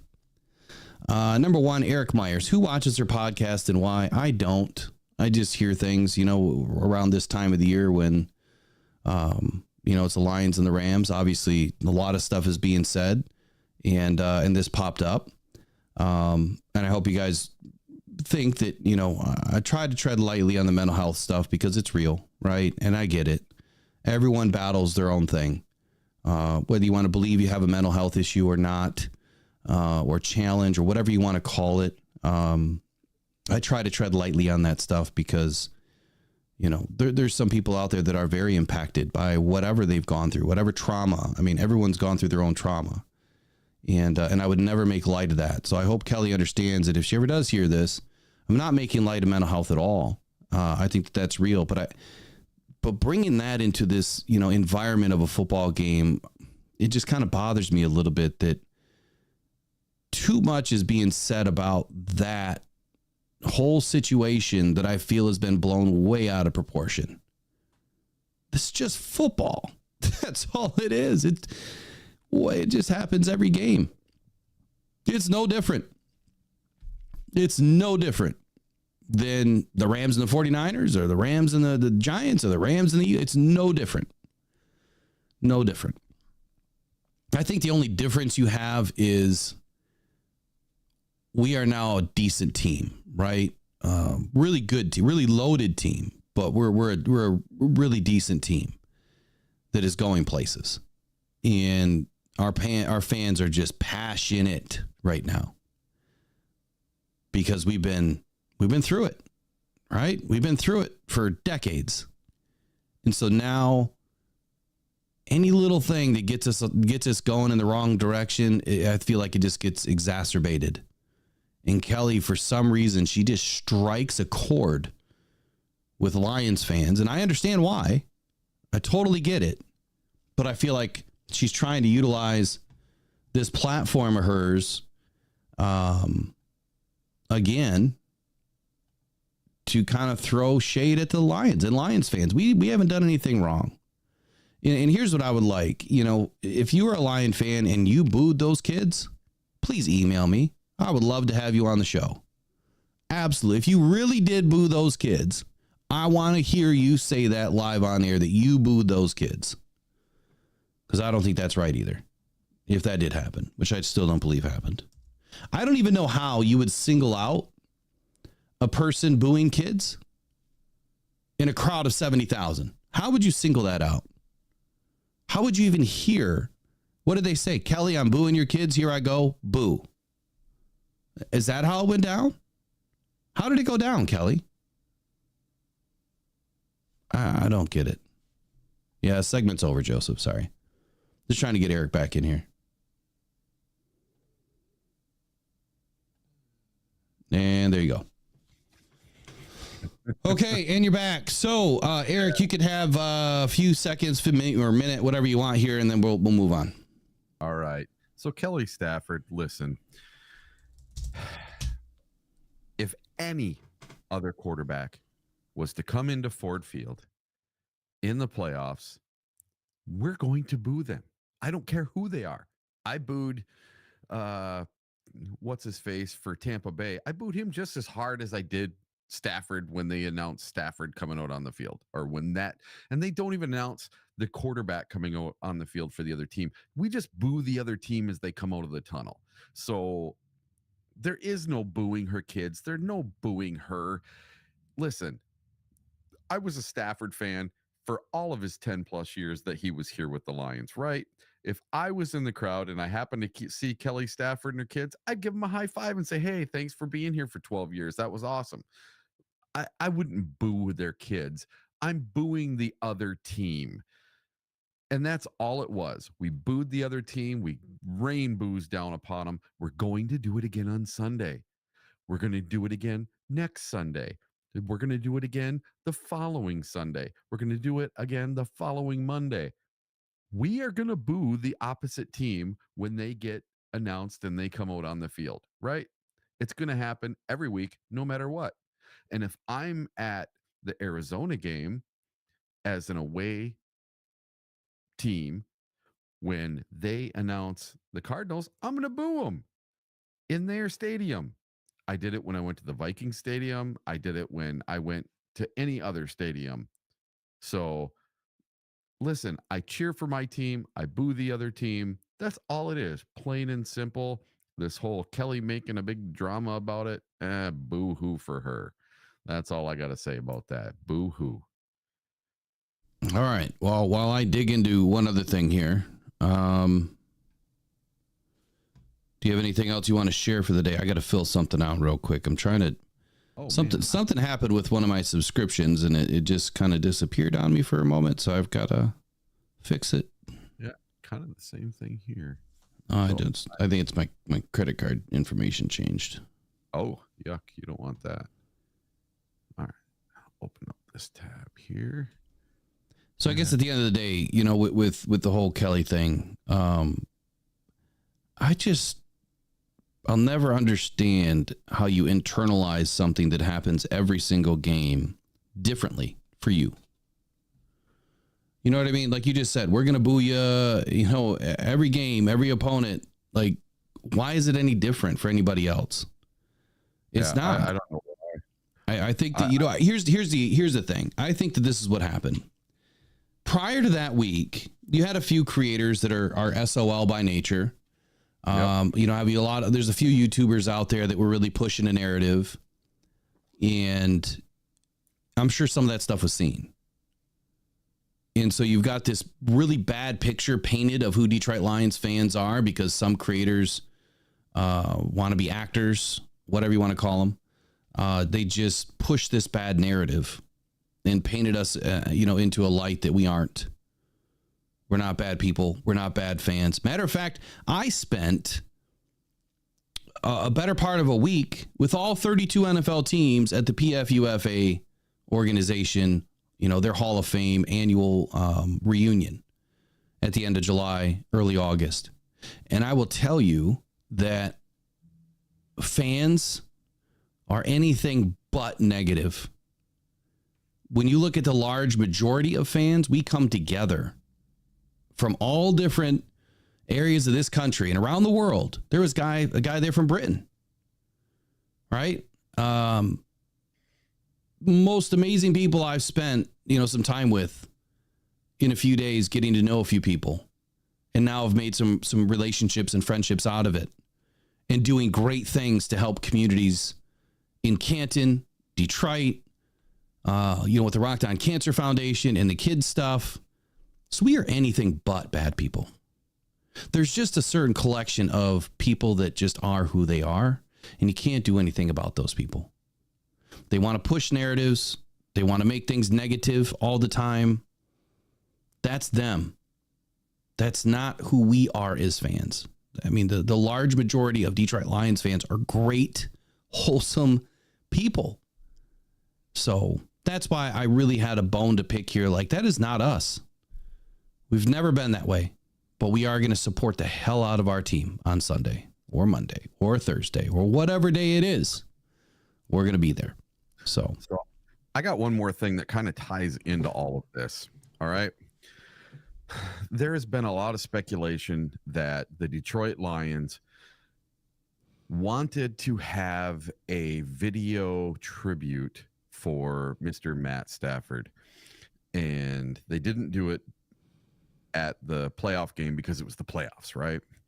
And everybody was making a big deal about it. Well, now there's been speculation that they might do it this Sunday. And I'm going to say this. I highly, highly doubt that happens. I just don't see it. Now, as a Matt Stafford fan that I've always been, I would love it. I'd love to see his tribute, with the part of the video of him playing against the Browns and separating his shoulder and coming back in and throwing the ball for the touchdown to win the game. That's the memories I hold on to. And he was great for the Lions. And yes, I appreciate everything he did for the Lions. And because of him, we got this awesome trade. We got all these draft picks. We were able to turn our team around because of Matt Stafford. Yes. But I don't think he deserves a tribute video until he retires. When he retires and he retires as a Lion, come back, man. We will have a thing just like we're doing on Calvin Johnson at the end of the month. I was trying to think of the date. I think it's August or September 30th. It's the Seattle game, right? Yeah, the Seattle game. So that's the one Will and I are going to. And they're doing a whole game. They're putting him in the Ring of Honor. I believe that, Matt Stafford and Jared Goff are probably going to end up in our Ring of Honor. They both. I hope for us. I hope that this crap does not paint a bad picture, and that doesn't happen where the Lions reach out to Stafford and say, hey, this is what we want to do for you. And his wife's like, nope, not happening. Or, thankfully, we only have to deal with Stafford probably one more time after this game, and that might be the playoffs. That's it. And I think after that, we probably won't see him again. Imagine the divisional round. They have to come to us to play in Ford Field again. Yeah, they will. And we're coming off a bye. Yes. Woo-hoo. Yeah, so I just saw that. Shout out to Rick there, or whoever just shared. Yeah, Rick. Patrick Surtain. Jeez. What happened? Just signed a 4-year, $96 million contract extension. $77.5 million guaranteed. Wow. So I got one question, because there was another creator out there that was saying that we were going to get Patrick Surtain. Where did he go? Atlanta? No, he's with Denver. He didn't go anywhere. Okay, he stayed with Denver. Yeah, he never went anywhere. $24 million a year. He's getting just under $20 million a year guaranteed. That's insane. So that's another topic, I guess, right? We'll digress and move on. So when you look at players that you want to bring in from other teams, now there's a lot of rumors flying around. There's, some creators that were saying, hey, this player's coming. The Lions are talking to him and they're pumping out videos and they're getting your clicks. This is why it doesn't happen, because this is the kind of contract that we would have had to have handed out to Patrick Surtain, somebody that we didn't bring in through the draft, somebody that we didn't groom and develop, and then you have to pay him a boatload of money. That doesn't always work, right? It doesn't always paint a good picture inside your own building that you're going to pay guys off the street more than you're going to pay guys in your own house. And that's why I think Brad Holmes and Dan Campbell are having such great success right now. One, they're drafting right. Their positional coaches and everybody underneath them are developing their players the right way. Development is key. If you can't develop your players, it doesn't matter who you draft. It really doesn't. You could draft the best players overall, and if you have crap developers, you don't have good teachers, they're not going to develop. They're not going to turn into who you expect them to turn into by year 2 or 3. Look at Aiden Hutchinson as a prime example. He had one really good season at Michigan. You had one good season of tape from him. Motor was always there. High character, always there. Him as a person, as an individual, didn't change. But what you also had was an element of rawness. He's very raw when he entered the NFL. Didn't have a ton of moves, developed moves as a pass rusher. Had the spin move, which was still developing. The bull rush, and that's about it. He was more of a speed rusher than he was a power rusher at that time. Now I think he's developed into more of a speedy power rusher. Like, he's got the power now. He's bulked up. I mean, big transformation from year 1 to year 3. Big time. Guy's jacked. And now he's got the speed that he's kind of always had. And he's always been fairly quick. But you put those combinations, together now with the development that he's been ongoing with Terrell Williams this season. And you're going to see a different element to Aiden Hutchinson in year 3. But if he didn't have good teachers to this point, where would he have been? Still would have been a good player. But maybe he would never have reached greatness, which he still is on the rise to get there. If he has a very impactful season this year, I think that you would say that Aiden's finally arrived. But again, bringing guys in off the street and having to pay them big time money, they haven't been through everything that the other guy has gone through with you since you drafted him. And I would much rather have it the other way around, that these are the guys, like Brad Holmes says, you have to know these guys. You have to develop these guys. You have to know them at their core. Are they good people? And do they love football? Because if they don't love football, they're not going to fit on this team. So, Patrick Surtain, congratulations. You get a bunch of money. I'm just glad we didn't pay you. But this is exactly why Brad Holmes doesn't bring these guys in, because then the room gets really shrunk really quickly with the guys that you can keep that you're trying to develop. Alim McNeill is that guy. He is the next guy and the next topic. Alim McNeill. How much do you think Alim McNeill is worth right now, Eric?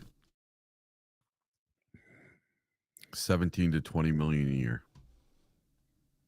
What's the average? Let's see. What is the average defensive lineman salary, you think, in the top 10? I'm just throw a number out there. I'm going to find out here in a minute. Yep. What number do you think? Yeah, I'm going to say 17 to 20. You think that's the average for a top lineman? Yeah. All right. I mean, you're close. So this year you had Chris Jones breaking the bank. He's making 31.5 or 31.8. Yep. Christian Wilkins at 27.5. Matabuki, or Matabuki, however you want to pronounce his name, 24.5. Derek Brown, 24. Quinnen Williams, 24. Jeffrey Simmons, 23.5. DeForest Buckner, 23. Dexter Lawrence, 22.5. Deron Payne, 22.5. Leonard Williams, 21.5. And that's your top 10. So your top 10 are making north of 21.5. And if you were just to do a simple average,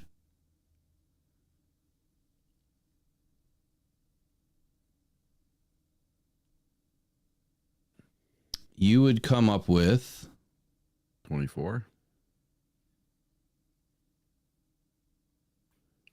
20 million. 20. There 20 you go. to 21. Yeah. So is Alim McNeill worth that kind of money? Do you think? Kenny Clark, Green Bay Packers, 21.3. If you go down to the top 20, Zach Allen, Denver Broncos, makes 15.3. So where does Alim McNeill fit? Is the question. Jonathan Allen, Washington Commanders, $18 million. I would say you're spot on, dude. Yeah. I would say you're spot on. Between that $17 and $20 million range right now. And this is the conversation that I wanted to have today about Alim McNeill, because I think that this is the question that is going to be answered this year. If Alim McNeill is surrounded by an amazing cast, which is Aiden Hutchinson, DJ Reader, Marcus Davenport, Levi Owen healthy, right? Josh Pascal, if he can actually arrive, but a pretty solid group of guys. Just look at the starters alone. Aiden Hutchinson, DJ Reader, Marcus Davenport. And then you've got the linebacker help of Alex Anzalone, Jack Campbell, and Derek Barnes. You're expecting Alim McNeill to have an incredible year. And if he does, if he has an incredible year this season, what's going to happen to his contract? Does that mean that he makes a boatload more than what he should? Here's the question. Your agent walks into the room and he says, Alim McNeill just posted 8 sacks, was a leading tackler on the team, posted 70 pressures this year, best season ever, top 10 defensive lineman in the league. We want 25 to 30 million. And you're going to have to pay it. Or you're going to have to pass because it's a lot of money. Yep. Right? Here's the question that I don't believe is being answered or asked. I've heard it go both ways. I've heard it said this way, that if he does have that statistical output and he does have an amazing season, that he's then worth more. But what about the other way? What if Brad Holmes says, well, wait a second. What did you do without DJ Reader and Marcus Davenport? If those guys aren't here, would you be able to have that same statistical output? Now, based on what he did last year, I would think that Alim McNeill's camp would want to get a deal done before the season as quickly as possible. Because if they think that they're going to get paid more based on what he's able to do around these guys, I don't think that that's going to happen. I really don't. Matter of fact, I think it's a detriment to Alim McNeill being around these guys and having a better season. Because what is it really about? It's about what you can do individually. It's not so much about what you can do with a cast of really solid players. And I think that's the question that you have to answer together and separately. You know, are you a great teammate? Great. You're in a great cast of guys. You're a great teammate. You're everything that we want. You know, the grit, the work ethic. You know, you study hard. You ask the right questions. You're just a consummate professional. I think you can say that about Alim McNeill every single day and twice on Sunday. The second question is, what can you do individually without a DJ Reader next to you, without an Aiden Hutchinson next to you? And what does that look like? Well, go back to 21 and 22 and 23 and look at his progression. The better the defensive line has gotten, the better Alim McNeill has gotten. And you love that trajectory.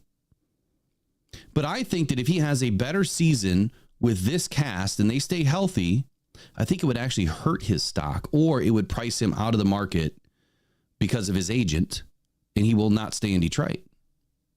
And that's not his fault. It's his agent's fault. If I were Alim McNeill, I would want to get a deal done right now, and I would happily take the 17 to 20 million. I just have no idea what the Lions are even coming close to offering this guy, because that information isn't readily available, number one. And number two, from what we heard from Brad Holmes, there just hasn't been a ton of conversation since the opening spring talks. So does that have you worried at all that Alim McNeill might be gone next year? I've never really thought about it, but I think he's an integral piece to this defense. And listen, Brad Holmes drafted this kid. Dan Campbell has brought him up from the trenches, brought him from nothing to being a top 10 run stuffer in the league through coaching from AG and everyone else. And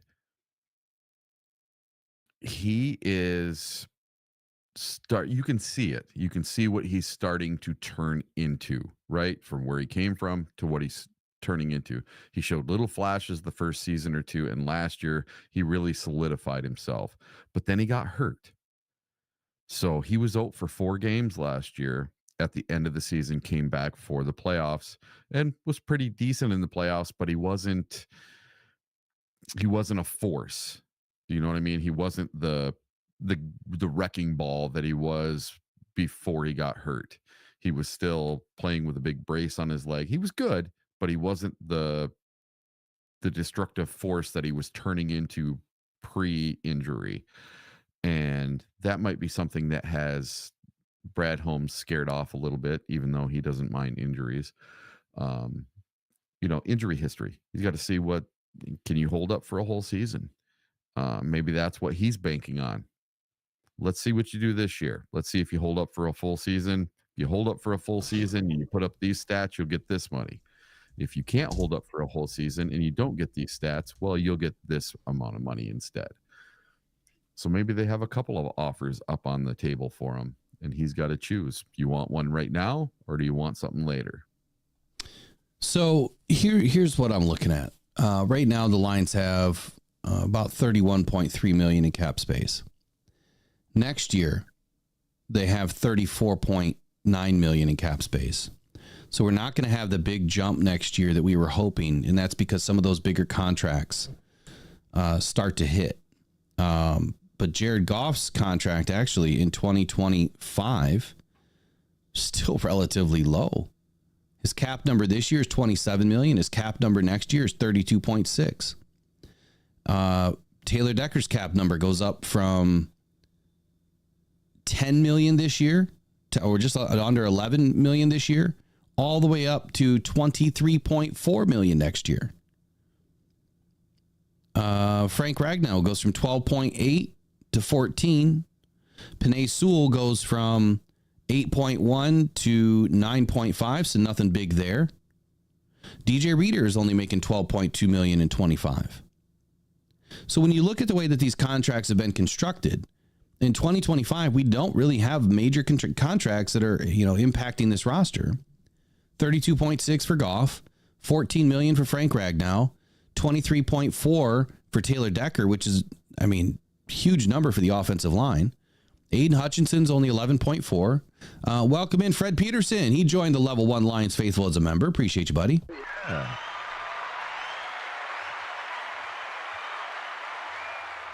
Man, smoking these memberships. You guys are doing an excellent job. I can't thank you enough.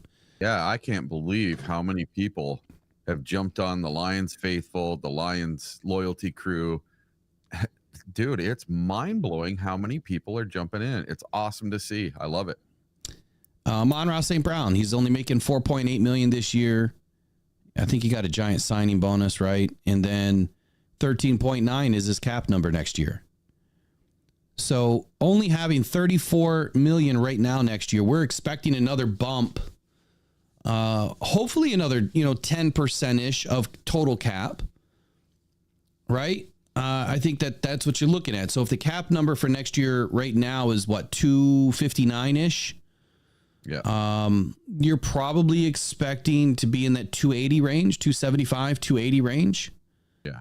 Which would give the Lions about 60 million in cap space to start the season.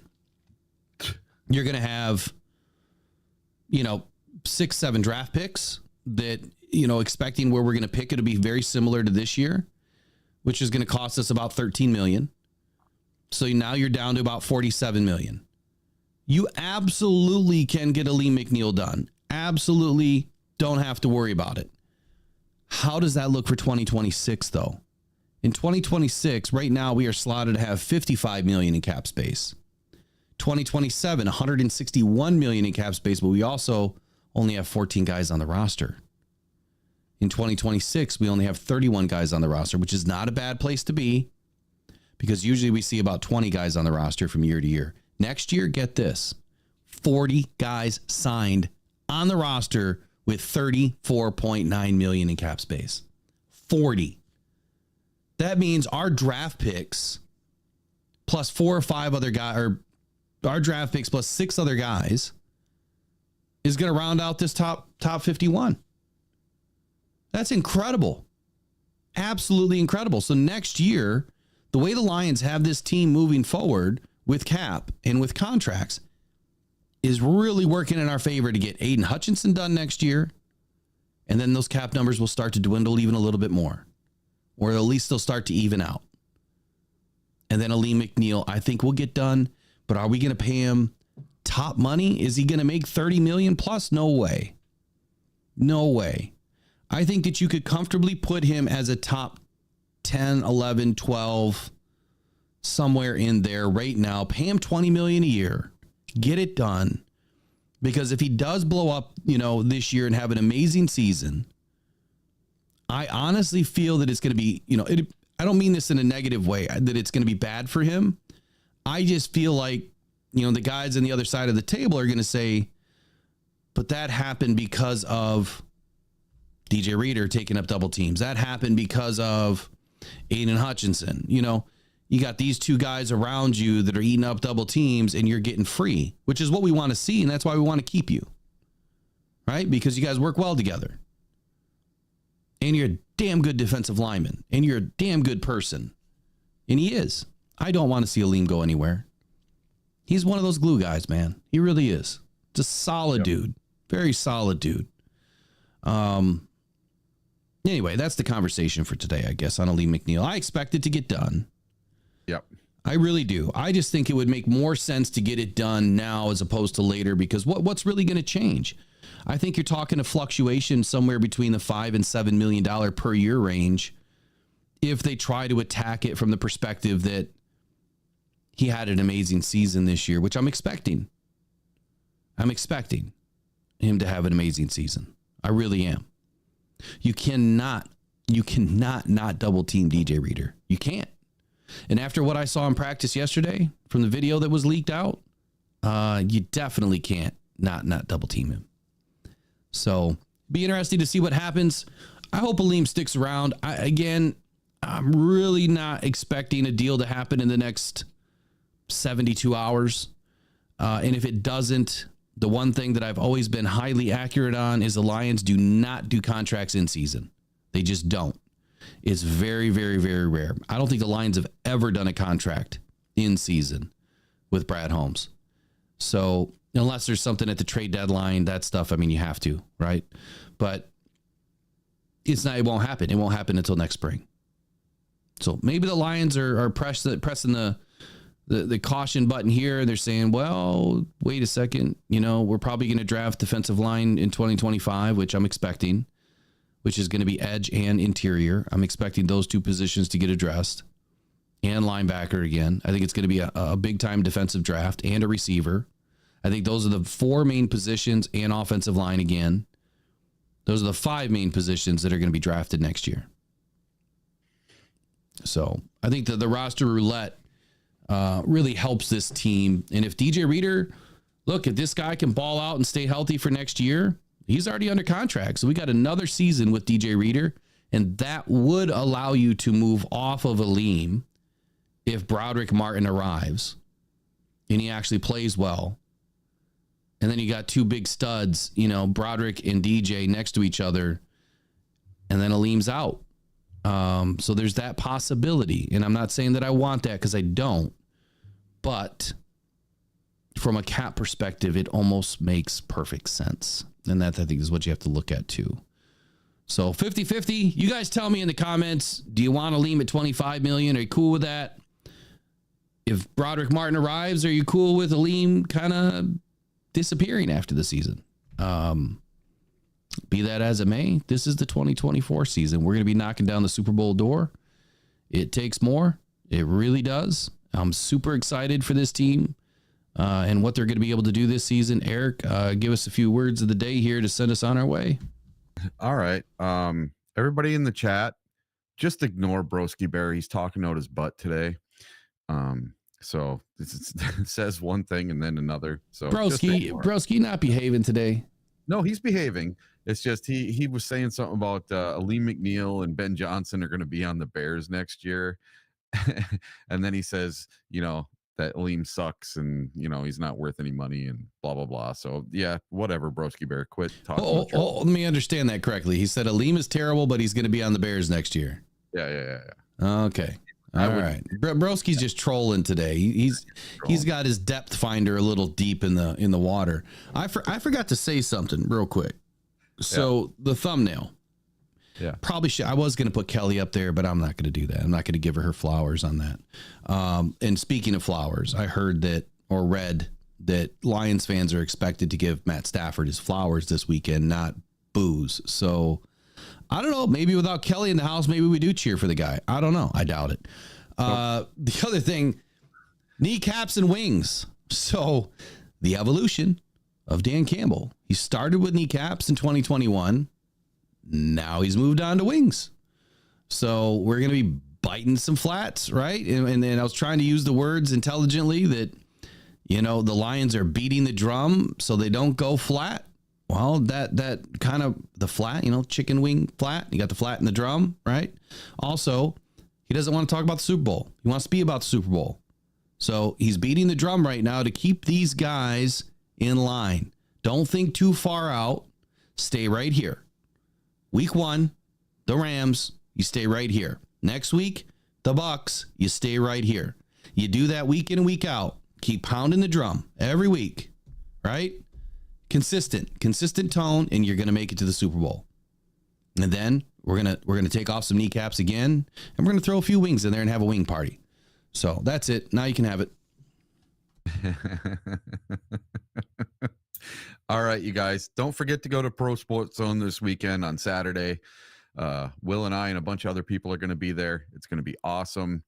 And then I got to figure out where we're going to be on Sunday for the tailgate and stuff. And I haven't heard yet. Yeah, I got that handled. Don't worry about that. Okay. Just so I can let everybody know where I'm going to be. Because I got a lot of people that want to meet me down there at the game that haven't had a chance to meet me in person yet. And if any of you guys are going this weekend, make sure you find me and come say hi and introduce yourself in person. I'd love to meet all you guys. For real. Yeah. And, so, I can put out some information, as we get closer. I don't know how much of the info is supposed to be shared with some of these tailgates. I'll have to ask. All right. Yep. Because I got invited yesterday to the one from Megan Stavansky. She sent me an invite to that one, and and those are the ones that I think we might have to be careful with. I just don't know. I don't know what they like to do with those. All right, because I try to go to hers every year. Like I went to the one out in San Fran. Man, that was so much fun. Oh my God. You want to talk about a fun party? And I don't drink. I don't do anything, man. And it was just so much fun to get in there and all the Jared Goff chants. And we sang the Lions fight song. And oh my God. Crackman was there and Megan was there. All the Lions super fans were there. It was one heck of a good time. So if any of you guys are going to the game this weekend, make sure you get a hold of me somehow, some way. And let's all meet up. It's going to be awesome. Come down on Saturday to Pro Sports Zone, and I'll see you guys all there.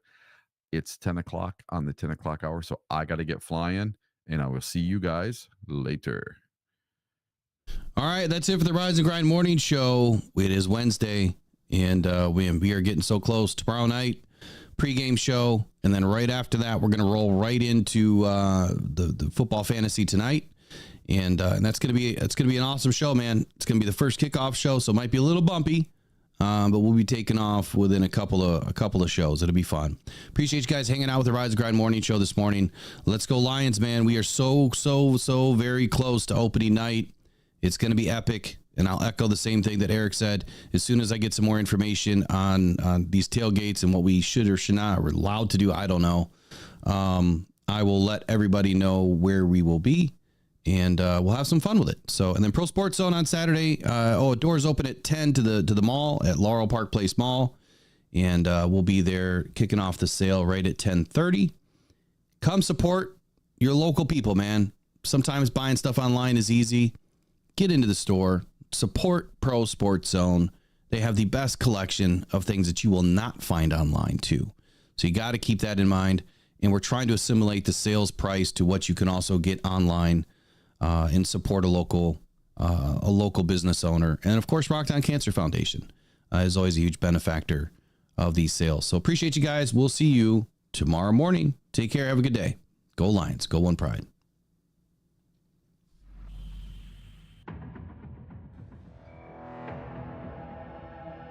Adam Schefter at ESPN says there's 275,000 people. Well, that was some party in downtown Detroit. 775,000 people, shattering the NFL draft attendance record.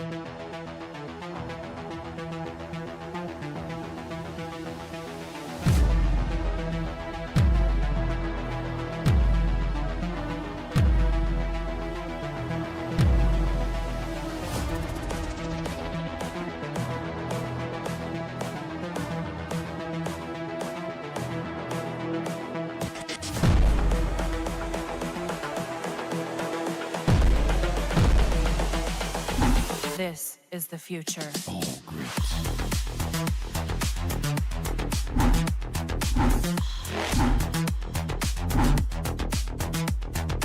Evolution.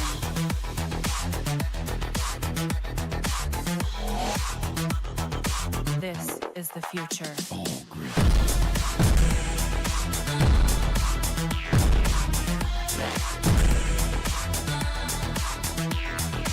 Evolution.